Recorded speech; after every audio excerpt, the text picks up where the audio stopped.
Well, good evening, everyone. I am Dr. Phil Schauer. I am the director of the Bariatric and Metabolic Institute at the Pennington Biomedical Research Center here in Baton Rouge. Welcome to our webinar this evening on bariatric surgery.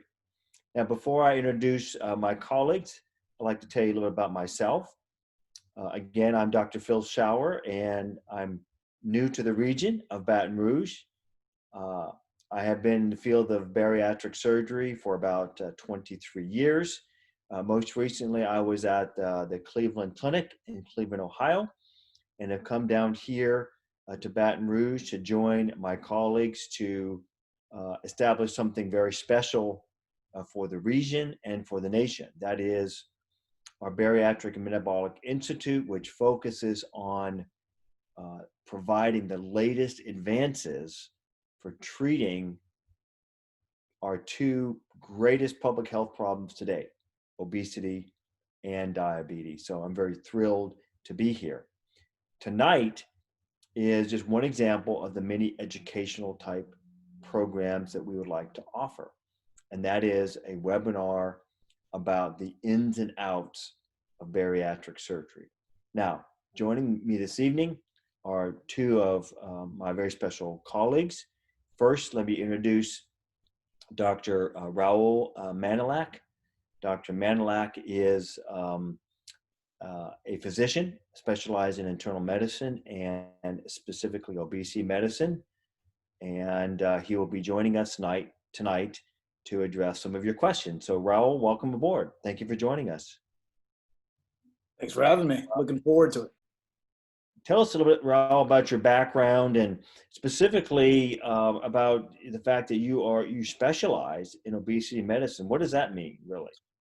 For sure. So I'm born and raised in the Baton Rouge area, and did med school and residency outside of the state, but came back home and began working at Pennington because I really missed the academic portion of medicine. And by that, I mean really looking towards not just the patient in front of us, but also the folks around and the folks in the future, and how we can do research to help improve our outcomes.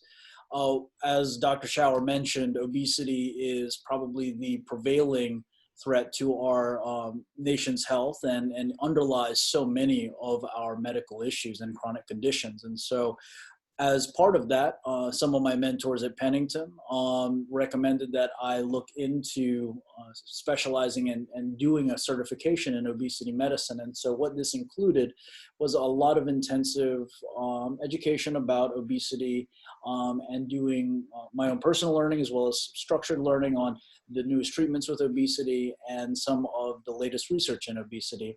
And the great part about this collaboration between Our Lady of the Lake and Pennington is that so much of that research is being done right here.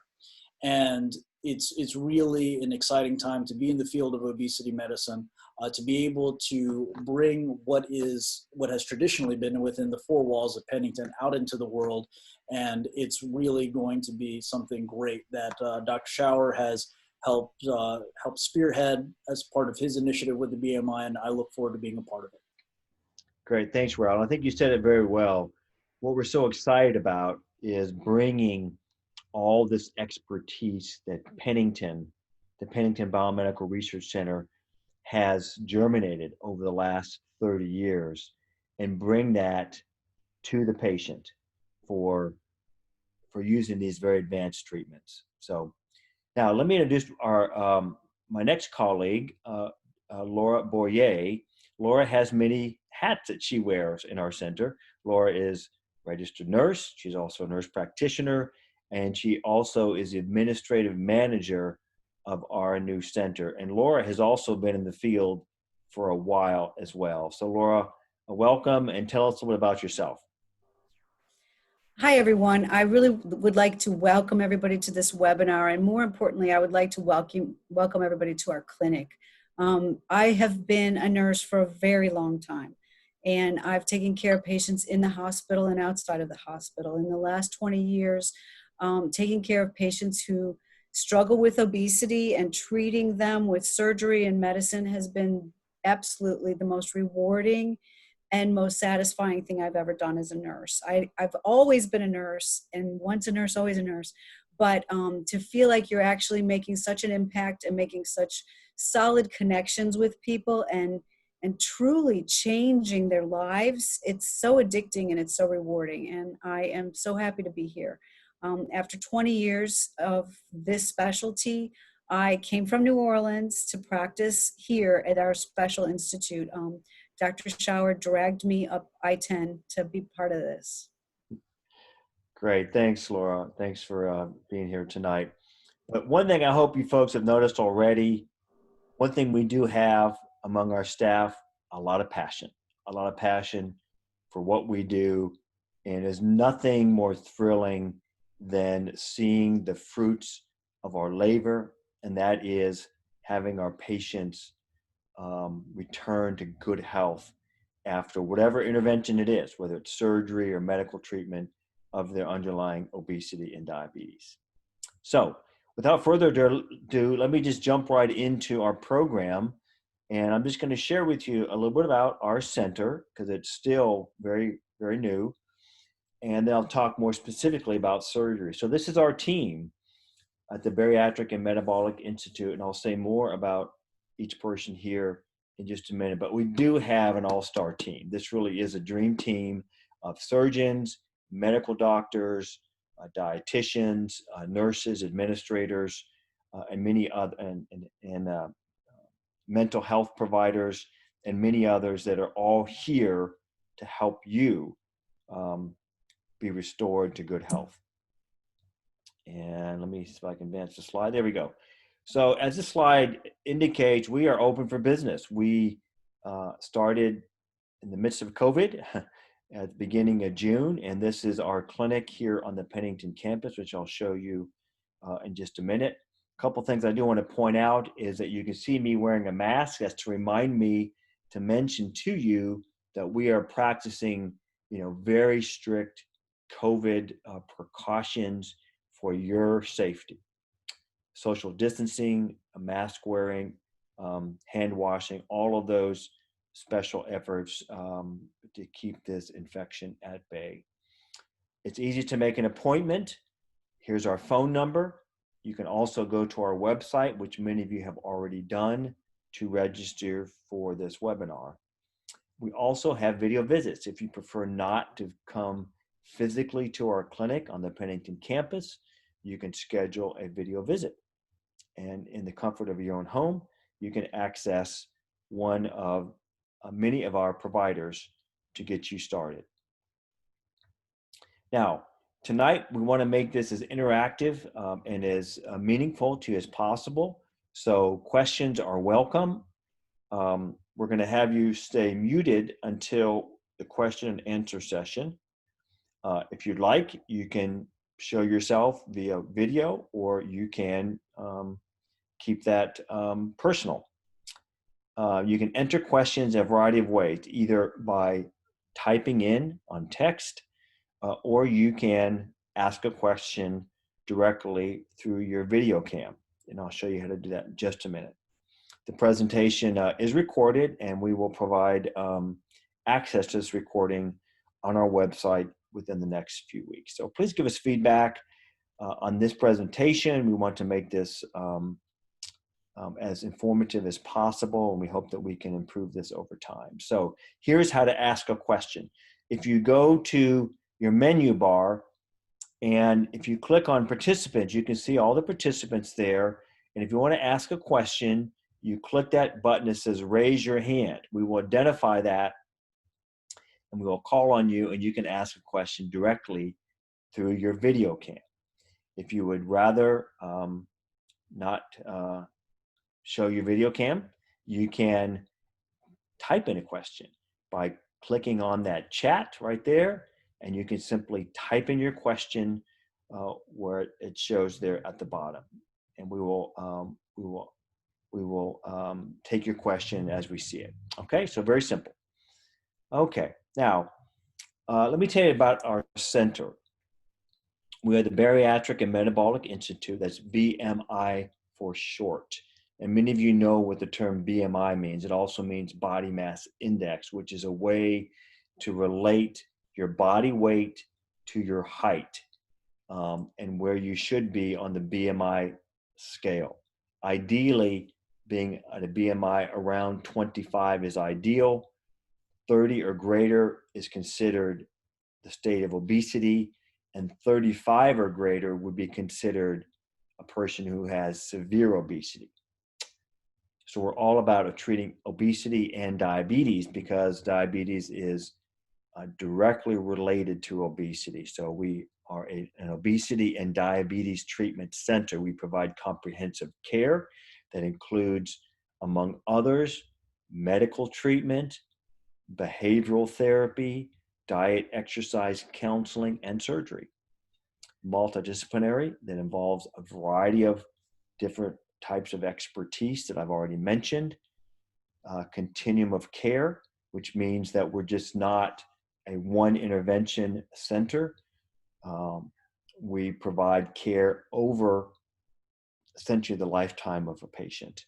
And finally, our goal is to be a global destination so that we will be able to handle patients with the most difficult problems, whether you are 75 pounds overweight or whether you are 500 pounds overweight. We can handle those problems here at the BMI. Okay, this is our campus. It's a beautiful campus here at Pennington. If you are from the Baton Rouge area, you've probably driven by our center on Perkins Road. The center is the home of more than 200 scientists who have dedicated their careers, their lives, to understanding better obesity and diabetes to develop better treatment. So what a better place to be than on this campus with all of these brilliant people. Our clinic, the Bariatric and Metabolic Institute, is located right there, very close to very nice parking. It's very easy to get to. And if you drive onto our campus, no matter what entrance you take, you'll be able to find a sign that says, that directs you to our center. Right, Laura? I think Laura personally put those signs up. She did a great job, by the way. Okay, here we go. Now, as Dr. Manalac appropriately pointed out, we have a partnership with really one of the top hospitals in the entire state of Louisiana, and for that matter, the South. That is Our Lady of the Lake Hospital, which is a little more than 1 mile away from the Pennington campus. And we can call upon all the expertise and all the specialties there at Our Lady of the Lake Hospital. And this is also where we perform surgery for those patients who desire to have bariatric surgery. So this is our team. We are open for business, and appointments are available. And let me introduce you. You've already met Dr. Manalac and Laura Boyer. This is the surgical team, including Dr. Brent Allant, Mark Hausman, Dr. Kenneth Kleinpeter, Dr. Carl LeBlanc.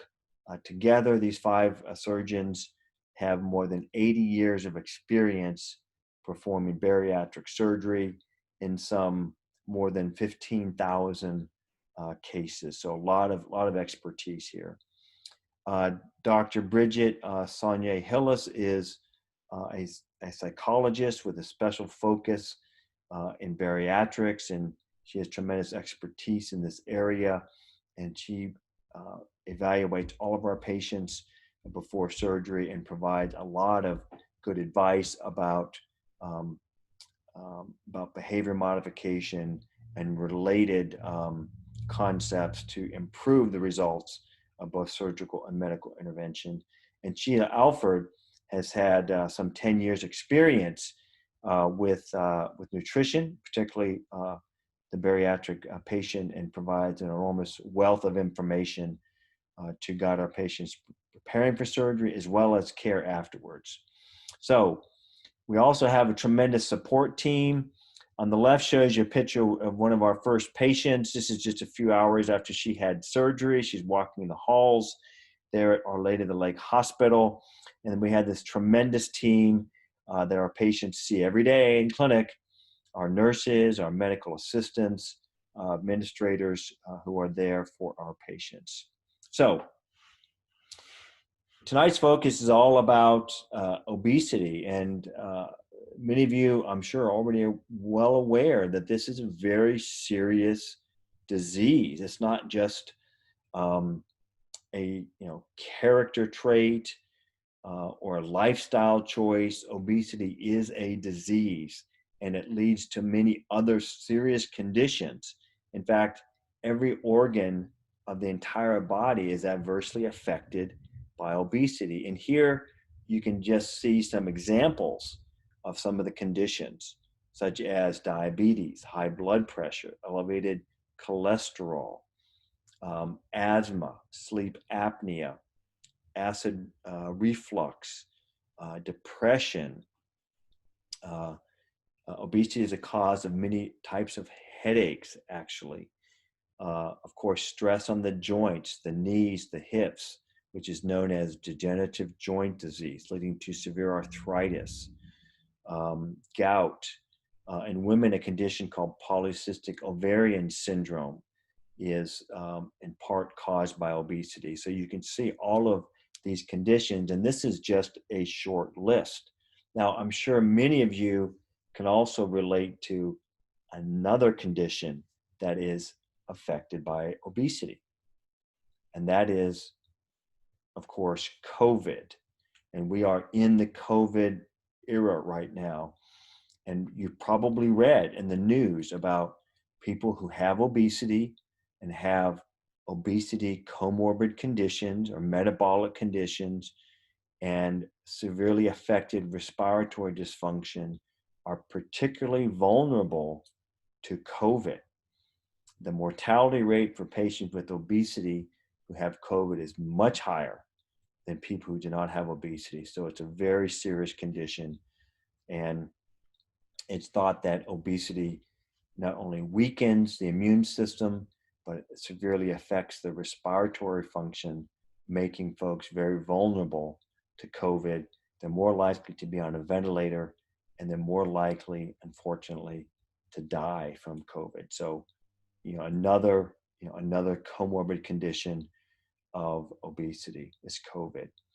Now, if you are in the Baton Rouge area or Louisiana, you can see based on this map that Louisiana is really the epicenter of obesity and diabetes, for that matter, in the United States. In fact, Louisiana has the highest rate of severe obesity out of all the states in the U.S. And this is one of the reasons why we're here in Baton Rouge and at Pennington to provide a regional resource for patients who are struggling with this condition. Now, tonight we're going to focus primarily on surgery, but it's important to realize that we think that combining all these important therapies, pharmacotherapy, which are medications, lifestyle modification, which includes diet and exercise, and often combining all of these together is what creates the most effective treatment overall. But for those people who need to lose 75, 100 pounds, surgery is often the best option for them. And let me just tell you a little bit about surgery. These are the 4 common operations today in 2020 to help patients manage their severe obesity. The first, from left to right, the first 2, the sleeve gastrectomy and the gastric bypass, are by far the most common, and these 2 procedures together make up more than 90% of all of the surgeries performed today. I'll just briefly talk about the other 2. Gastric banding is a procedure that was quite popular about 10 years ago. It involves placing a band around the upper stomach. The band can be tightened after surgery, which can help reduce appetite. But unfortunately, this operation over the long run is not very effective. And for that reason, it has dropped dramatically in terms of popularity among patients, and we rarely perform this operation today. Finally, the duodenal switch procedure, which is on the far right. This operation is mostly for patients who need to lose a very, very large amount of weight. This would be an operation perhaps for someone who's more than 400, more than 500 pounds. It involves not only reducing the stomach size, but also bypassing the majority of the intestine. So patients that have that surgery, they absorb only a very small fraction of all the calories that they consume.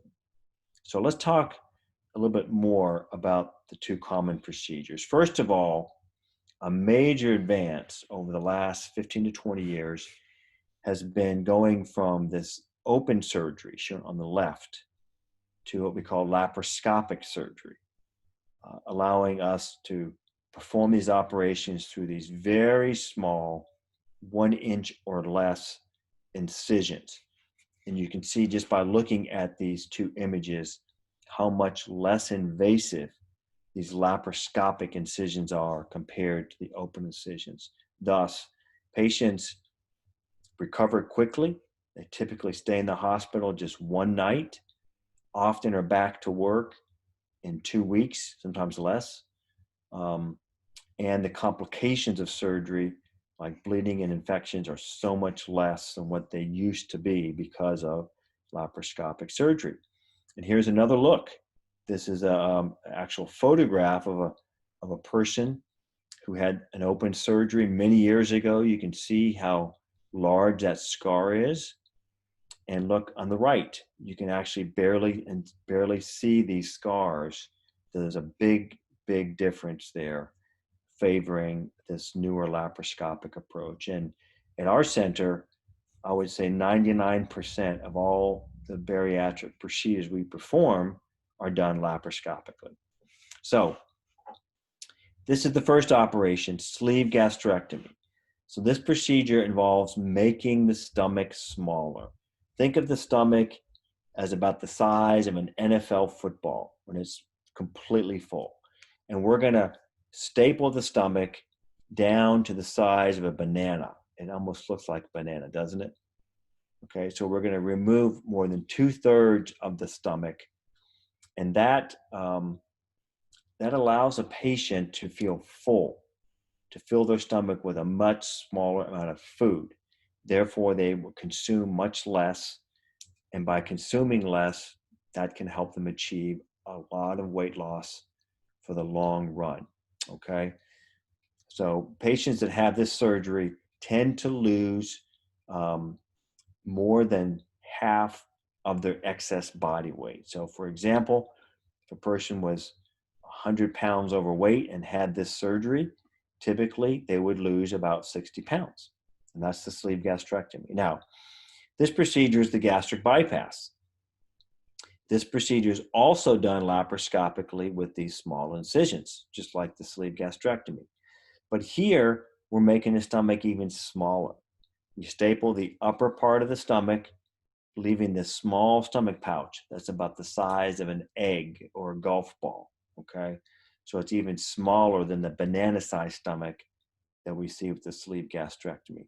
In addition, we divide the bowel and we take one end and we reconnect it to that golf ball sized stomach pouch. And then the other end that comes off the stomach, we reconnect further downstream. So with this surgery, we're also bypassing a small portion of the intestines.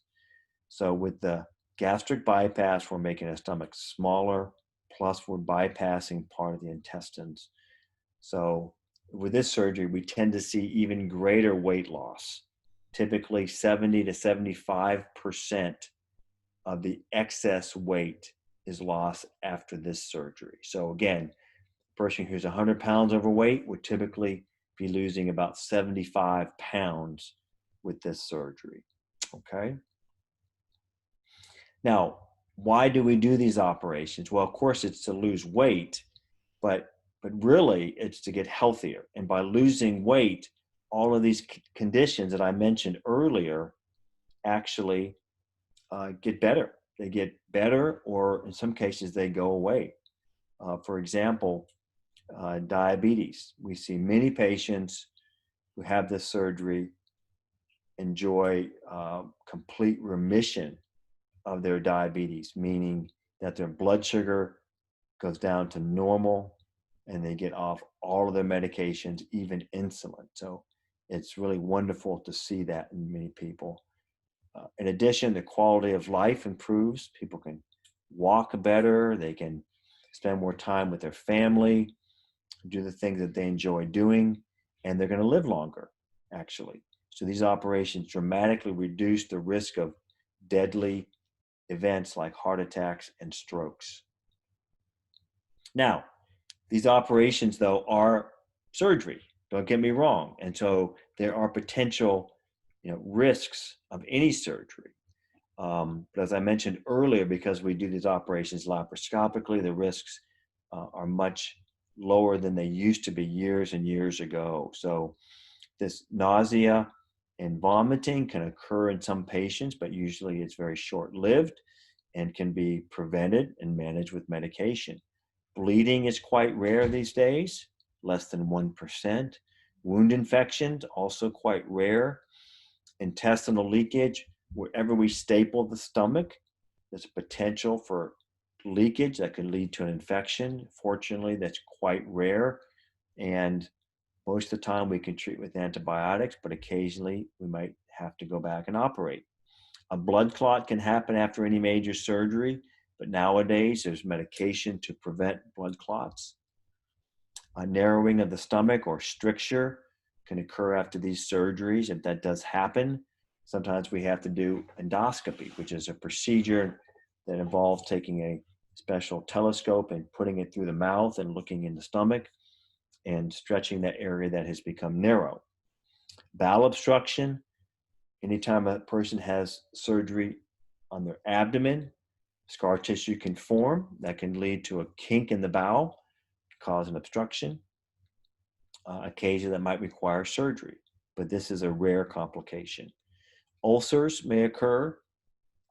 This is more common with the gastric bypass, and it's usually driven by some preventable problems. If a patient smokes, that can cause an ulcer, or if they're taking aspirin-like medication. But if they avoid smoking, avoid aspirin, we rarely see ulcers. Reflux. Now, this one is a little bit more common, particularly with the sleeve gastrectomy procedure. But there are medications that the patient can receive to help manage that reflux. Now, both of these procedures require that patients take supplemental vitamins and nutrients after their surgery. And when they do that, it's pretty rare that we see nutritional deficiencies. But this can happen, particularly if a patient is not taking their vitamins regularly. But if these do happen, they are very treatable. And finally, insufficient or poor weight loss. This happens in a very small percentage of patients who have surgery that achieve a less than satisfactory weight loss. Often, this can be remedied by good counseling by our team. Sometimes patients may require another surgery to improve their weight loss. Okay, so these are potential complications, and when you come see us, we'll discuss in more detail these before you have your surgery. And finally, as I'm about to close, just want to emphasize how important the preparation for surgery is, which usually requires several weeks, if not months, to prepare for the surgery with our expert staff. And also after surgery, we follow our patients very closely and guide them as they lose their weight to make sure that their weight loss journey is successful and safe. And then finally, I do want to mention insurance issues often come up. Unfortunately, today it's amazing that there's still patients that have good medical insurance that does not cover bariatric surgery. In that case, we do have a self-pay program, and we could talk more about that. but our staff can also help guide patients to getting appropriate coverage as necessary. So as we close, I do want to end on a very positive note and share with you a few patients that I've had the honor of serving over the last few years. So this first patient is Lisa. Lisa had a gastric bypass by me in 2009. Here she is that year before surgery. She wanted surgery because her diabetes was out of control. She could not get her blood sugars down. She was on insulin, a bunch of different medications. She also had high blood pressure and cholesterol problems, and she had medications for depression, and she just was not healthy. And she had the gastric bypass surgery. I'm going to show you her 10 years later, 10 years after her surgery. Isn't that amazing? Yes. 10 years. It's hard to imagine this is the same person, right? But she has done phenomenally well for 10 years. And that's what separates surgery from other types of treatments. That is, for the vast majority of people, it's extremely durable. And she's off all of her diabetes medications, has normal blood sugar. So we would call her in remission of her diabetes. Let me share with you. There she is. There's Lisa. This is just about a year and a half ago at Christmas time with me in the clinic. And let me tell you her win-loss record. You know, we like to use the football metaphor here. LSU Tiger, at least is a tiger in her own way. And let me tell you about her opponents. So she beat obesity, she beat diabetes, she beat high blood pressure, high cholesterol, sleep apnea, depression, all these medications, poor quality of life. And 10 years later, she has a lasting cure of obesity and diabetes. And I consider Lisa an undefeated national champion, just like the LSU Tigers. Go Tigers. This gentleman is another great example of a man who was really struggling with his weight. He had gastric bypass surgery. 10 years later, he actually looks younger, doesn't he? He lost more than 100 pounds, and he kept it off for 10 years. And you can see that he has a much better quality of life and will probably live a much longer period. And this gentleman, this is the last one I'll show. This gentleman was between his two younger daughters. Believe it or not, this gentleman is 82 years old. So we can do these surgeries on older folks. This gentleman actually had a heart transplant about 10 years before this, and he'd gained a bunch of weight with some of the medications for his heart transplant. And here he is. This is about a year and a half, 2 years later. He is the one on the right. One on the left is his son. And he's lost about 60 pounds after the sleeve gastrectomy procedure. And you can see by his smile, he is a happy man. So those are just some examples of what this type of surgery can do. So at this time, I think what we'll do is we will take some questions from the audience. And also I want to remind you that this says our next seminar is September 1, but we do have on our website seminars about every 2 weeks. So please check our website for our next seminar. And if you'd like to make an appointment, just call our phone number or go to our website. And we also have, as I mentioned before, video visits available. So thank you very much for your attention. And at this point, we will take some questions. Laura, do we have some questions from the audience yet? You are on mute. Well, I kind of thought we should start with a live patient question and answer. We have one of your patients, Dr. Schauer.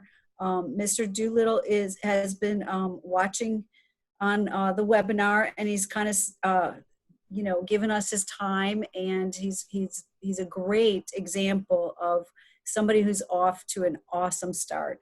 And I kind of thought that because we have him, I would rather start with some questions for him, if that's okay. That is awesome. I see him right there. Hey, Mr. Doodle. Listen, you're on mute right now. Can you come off mute? Hey, Yes, sir. Charles. I'm off mute now. Hey, how y'all doing? Hey, Oh, look at your face already. I haven't seen you in a week and you're thinner. Yes, ma'am. It's been well, going great. well, hey, thank you, Mr. Diddle. Thank you for joining us. And why don't you just tell us a little about your journey? You're not quite 2 months out from surgery, and tell us what it's been like, how much weight you've lost, and just give us some idea what's going on. It's been a very positive experience. I was skeptical prior to making the decision to do surgery. I have some heart conditions that the weight obviously don't help. And through meeting with Dr. Schauer and his staff and seeing the group behind the effort really encouraged me to follow my decision. And I think I'm at 7.5 weeks out. I'm down 50 pounds. I'm not short of breath. I have energy. I have no appetite, which is amazing because I've been hungry for 47 years. But it's been a very positive experience. After surgery, you had discomfort because it's a major surgery, but afterwards, the recovery time was a lot quicker than anticipated. It's just been a very positive experience for me, and I'm looking forward to continuing this path and getting back to my pre-high school weight. Wow. Well, you've done extremely well. I have to say that you also had such a wonderful, focus, Yes. in preparation for the surgery. So tell us a little bit about, what was involved with, your preparation for the surgery. You had a few visits with us, right? Yes, where there were several visits, and they were all very informative.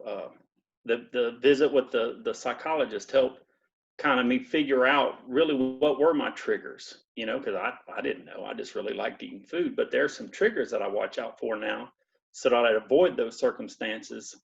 And the nutritionist has been a huge help to help guide and direct on what's good to eat and how to eat. And I've made a few mistakes and I've suffered the consequences of those poor decisions. Not poor decisions, but eating too fast and not slowing down. But it's the support, pre-surgery support to encouragement, giving you an idea what you're getting into, but also having the solutions to what you're facing has been really positive. Wow, that's fantastic. Yeah, 50 pounds in less than 2 months is amazing. It's truly amazing. Yeah. Can you tell us a little about what it was like in the hospital and having the surgery and the recovery period? It was great. I went in. Our Lady Lake was a very nice facility, well accommodating. All the staff was wonderful. The surgery, I was out cold, so it seemed to go quite well for me. The recovery was, getting up and moving around that evening it was tough, but it was something doable, and it felt good to be moving. And what really felt good was to be 4 or 5 hours out of surgery and realize that I wasn't hungry. Where before I've had operations on my heart where you wake up and you're hungry, but you can't eat. So it was nice, and the support staff, everybody checking on it, very nice. Making sure I was doing the right thing, making sure I was well taken care of. It was a very pleasant experience for surgery. Mhm. Fantastic. And with the 50 pounds of weight that you've had off so far, what has that meant to your health? How does that make you feel? I mean, what have you noticed anything tangibly noticeable about your health? Yes, I can breathe so much easier. One of my issues, I think, from being overweight was sleep apnea, and simple task of climbing a stairs or singing at church, I would run out of breath before I got through a song. Where now I don't feel breathless. I can walk upstairs and go into a meeting at work and not have to sit there and wait 2 or 3 minutes so I can catch my breath. That's probably the biggest thing for me, is physically feeling fit. Even though I have ways to go, I already feel amazingly fit considering where I was 7 weeks ago. That's fantastic. I'll take advantage of having Dr. Manalac here because as a medical doctor, one of his many tasks is to help get our patients prepared for surgery. So Dr. Manalac, you talk about, the sleep apnea, how common is that, how we make the diagnosis, how it's treated, and the effect of surgery? Certainly. And again, kudos not only Dr. Schauer for a great surgical result, but also to Mr. Doolittle for really being adherent with all of the recommendations and taking everything to heart. And that's one thing that we always stress is that this is a surgery, just like anything is a tool, and that you really need to embrace all of the lessons that we have before surgery and then after as well. And we have a huge group of people here willing and able to help take care of you, make those transitions before and after surgery. One of those things is sleep apnea, and trying to make sure that whenever you undergo surgery that we're appropriately evaluating for this. The reason for that is folks have a better surgical course. They don't have as much low oxygen levels after surgery. And they also have a better surgical result if it's diagnosed and treated appropriately before surgery. There's better weight loss after the procedure, and that weight loss can be more durable, not talking just about weeks and months, but even years later. And so the way that we evaluate and manage this is that we have a wonderful sleep medicine department that's affiliated with Our Lady of the Lake Hospital.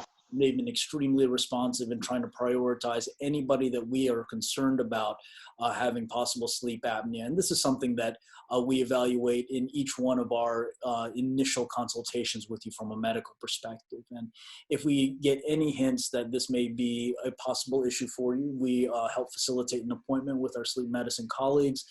Dr. Henry has been very responsive in trying to make sure that we get our folks seen as quickly as possible, have sleep studies done as quickly as possible, to make sure that we facilitate treating that sleep apnea not only before surgery, but after surgery, and make arrangements so that you're treated adequately in the hospital too. So it's one of the many things that we have to worry about whenever we evaluate folks preoperatively, but it's something that we're very experienced, and we have a really great infrastructure at the Lake and at BMI to handle that. Yeah, very good. And thanks, Dr. Manalac. And Mr. Doolittle, you were on CPAP, right?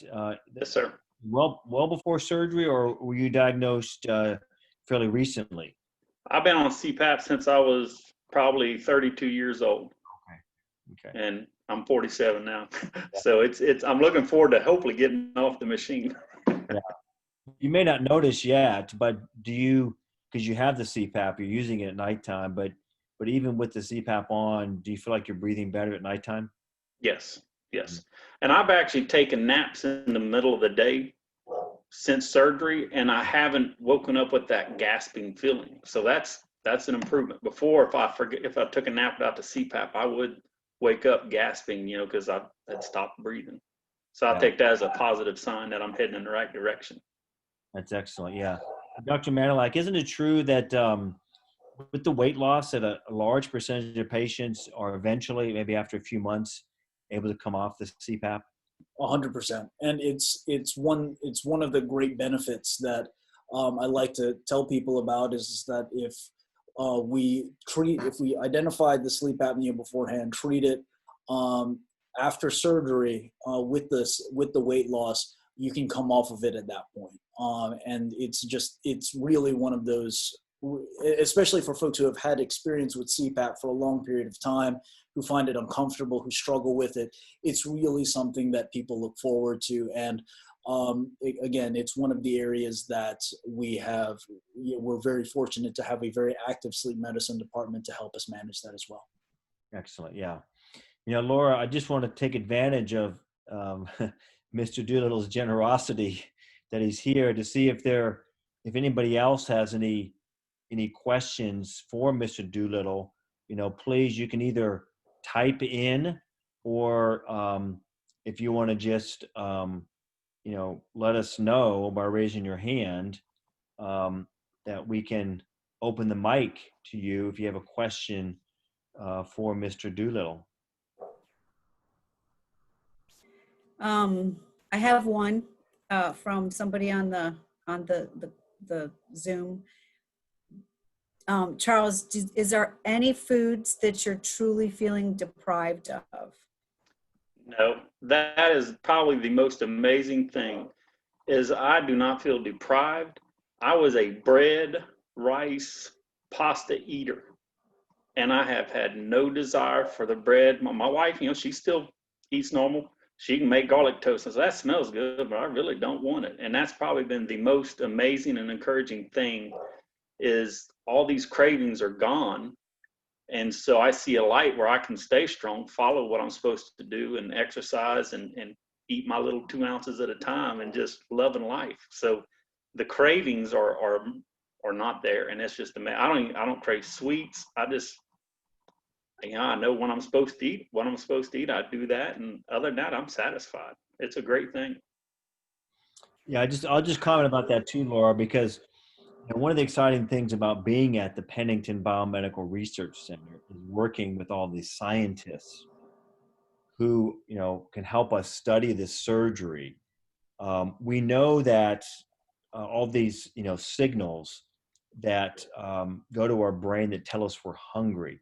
We know that surgery disrupts those signals, and what Mr. Doolittle is experiencing as a result of that, whether it's disrupting certain nerve pathways from the gut to the brain or altering some of the hormones from the gut to the brain. This is one of the things that we're studying at Pennington so that the more we know about how surgery works, we can make his operations hopefully even more effective, or perhaps develop new therapies, non-surgical therapies that utilize this knowledge. So it's really exciting to be here. Excellent, Laura. Were there any other questions from the audience that you want to just throw out there? I was going through some questions, make sure we got the most out of Mr. Doolittle. Okay, so I have some for the doctors. Let's see. Mary is typing a lot. She's got a lot of questions. Yes, I think I know that Mary. She happens to have the same name as my sister. Isn't that amazing? You're being stalked. All right. So Dr. Schauer, tell us about the potential to eliminate type 2 diabetes. Yeah, I'm really excited that question was asked because, together those two conditions, I think are among the biggest problems Americans have. And we all know how serious diabetes is because it's one of the leading causes of heart attack, stroke, amputation, blindness, kidney failure, and obesity is a main contributor. If we can control the obesity, we control the diabetes. So over my career, we've done a lot of work in this area, identifying just how effective surgery can be. And in particular, if a patient is within 5, maybe 10 years of diagnosis of diabetes, they're still in that golden period where they can potentially achieve a remission with surgery. And that's why it's so important for their doctors and also patients to know about this so that they can have the opportunity to have a remission of their diabetes. And that means getting off all the medications, getting your blood sugar back to normal. And what this really means is that the chances of a dreaded complication of diabetes, heart attack, stroke, death, kidney failure, amputation are dramatically reduced. And if you have a relative who's had diabetes, you probably experienced some of the pain and suffering that they have been through. So if that can be avoided, it's something you want to definitely look into. Yeah. Let's talk about surgical technique. First of all, how do you know if a patient is suitable for the laparoscopic technique? And is the gastric bypass done laparoscopically? Yes, as I alluded to a little bit earlier, almost all the time, 99% of the time, we can do all the procedures I mentioned laparoscopically. It's only rare in those patients, for example, who may have had many other operations where they have a lot of thick scar tissue or very special circumstances, which we cannot do the laparoscopic approach. So all the operations I mentioned, we generally can do laparoscopic, and it's a big advantage for patients in terms of pain and recovery and reducing complications. Yeah. Jessica asks, how long does it usually take to begin the process? And I'm assuming she's talking about the process to work towards surgery. Yeah. Yeah. So again, at our center at the BMI, we really think that preparing a patient is key. We don't take any shortcuts, because you think about it, you're going to have one operation, hopefully one operation that's going to last you the rest of your life. So all that preparation is worthwhile if it's going to mean a big difference in terms of your outcome. So, typically the patients will see the surgeon. They're going to see Dr. Manalac. They're going to see Laura. They're going to see Sheila Alford, our dietitian. You're going to see Bridget Sonia Hillis, psychologist. Dr. Manalac, sometimes it'll be more than one visit. There's lab work, there's x-rays. And the process, typically is about 3 months, sometimes less, sometimes as much as 6 months if the patient has a lot of medical problems to be ironed out. But it's all worthwhile to achieve, the best result. And I'd like to add that sometimes that time is dictated by your insurance policy. They have criteria that require that you may have to go for a few consecutive appointments for dietary management. Sometimes that criteria is very specific. And we have a team of navigators that are excellent in understanding those criteria and getting the patients through that criteria. It can be discouraging to be ready for surgery, make that call, meet the surgeon, and then realize you may have 6 or 3 months because the insurance dictates it. And believe me, we do our best to get you through as efficiently as you can. But the most important thing is that you start the process and you don't give up. Because if you give up, a year later, you're still going to be at the same situation. So that's a big part of what our navigators and our whole team are here for, is to give people hope and to coach them through the process before and after surgery. You got time for more questions? Sure. Maybe we could take 1 or 2 more. And again, if anybody in our audience who's brave enough that wants to ask a question directly. Okay, here's a good question. Will COVID have an impact on the healing process? For instance, if a patient has had COVID and is now recovered? Well, if you've had COVID and you've recovered, God bless you. You are better off than most of us who have not had COVID, because we think that there is this antibody protection that you have, at least for some period of time. We don't know exactly how long that is going to be, but you're probably protected. It's the people that have not had COVID that are the most vulnerable. Now, thank goodness, because of the very strict policy at Our Lady of the Lake Hospital, I'm not aware of anybody catching it, after surgery. We separate patients to a different ward, a non-COVID ward, very strict hygienic policy, social distancing, mask wearing, all of that is going on. So, plus patients are out of the hospital so quickly. Usually stay 1 night and we get them out of the hospital. So fortunately, we have not seen anybody catch COVID in the hospital or immediately after their surgery. Right.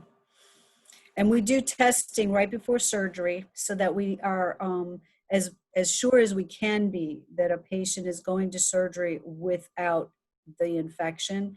And then we're very diligent about making sure that we, encourage people to quarantine while they're in that recovery time. If a patient has had COVID recently, we have a tendency to do a little more testing. We want to make sure that their pulmonary function has recovered before we give them general anesthesia. Let's see, any other questions? Nobody else wants to come on camera? Let's see. I see one, Laura, that's commonly asked, and we do go over this quite a bit before surgery and afterwards, and people often ask this after they've lost a lot of weight. They might have some loose skin, and Mr. Doolittle, you have many more months to go of weight loss, so this probably has not arisen to you just yet. But some folks may have some loose skin, and it depends how much weight a person loses. It depends how elastic their skin is. Younger people, skin kind of shrinks a little bit too over time. But some folks may have some loose skin, particularly in the abdominal area, and may elect to have tummy tuck. It's also called abdominoplasty. Sometimes insurance covers that, sometimes it doesn't. But that often, comes up. But rarely is it, a really difficult issue. Yes, we have referred a few patients for just recently. I've discussed that with a few patients, and I've had some friends and some patients in the past who've gone through some skin revision, and even when they paid cash, they still felt that they were worth the investment. It's amazing how when you feel better, your health and your self-image change, you feel like investing more in yourself and taking better care of yourself. So we can always refer people. We don't recommend doing skin revision surgery till you've really finished with that whole remodeling process of losing weight. So it never before the first year is what we recommend. And speaking of that, we don't recommend getting pregnant in the first year after surgery either. I always like to throw that in. We love welcoming babies, but we don't like surprises. So we encourage our patients to make sure that if they're planning on pregnancy, that they wait till their weight has stabilized and that they use birth control until the coast is clear. Yes, very good point, Laura. Very good point. Well, Laura, it looks like our hour is up. There may be more questions, but if anybody has any more questions, you know what they can do? They can join. They can email us or make an appointment. Yeah. Or they can join us for our next webinar, which will be about 2 weeks, right? Stump the Surgeon. That's going to be our next webinar. That's right. That's right. Great. Well, listen, before we close, special thanks to Mr. Doolittle. Thank you, Mr. Doolittle, for those very candid and honest comments. We really appreciate that. Nothing like hearing directly from the patient, right? And then it's been a good process. Thank you. Yes, and I'll see you back soon in clinic for your next follow-up visit. And Sure. Yes, indeed. And also thanks, Dr. Manalac. Laura, a great job as well. And thanks to our audience for your patience. And we hope to see you sometime in the future at our clinic. Thank you very much. Have a great evening. Thank you. Stay safe. You too. Bye-bye. Bye-bye.